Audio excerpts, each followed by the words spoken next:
Police station దగ్గరికి వెళ్తే home guard దగ్గర నుంచి డీసీపీ వరకు బొట్లే. ఆ బొట్లు ఏంటో అర్థం కాదు. హోంగార్డు బొట్టు. ఇదివరకు సార్ నమస్తే అనేవాళ్ళు, ఇప్పుడు కనబడితే జై శ్రీరామ్ అనుకుంటున్నారు వాళ్ళు. అసలు పరిస్థితి చూడండి ఎలా అయిపోయింది. ఏంటి బాబు నీ బాధ? ఏంటి నీ బాధ ఏంటి? ఎవరి మతం వాళ్ళు గౌరవించుకుంటారు. ఏంటి నీ దురద ఏంటి? నీ మతం నువ్వు గౌరవించుకోనన్నా. నీ మతాన్ని దూషిస్తే తప్పు కానీ ఎవరి మతాన్ని వాళ్ళు గౌరవించుకుంటే నీకు నష్టం ఏంటి? ఇదే పోయింది కాదు.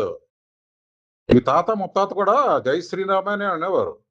ఇప్పుడు నువ్వు వచ్చి మరి ఏమంటున్నావు తెలియదు కానీ అది నీ కర్మ.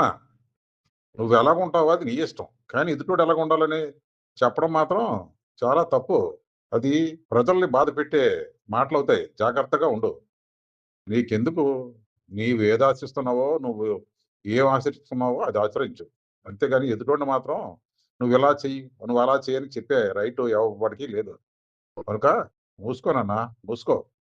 మూసుకొని నీ పని జై శ్రీరామ్. జై జై శ్రీరామ్. జై జై శ్రీరామ్.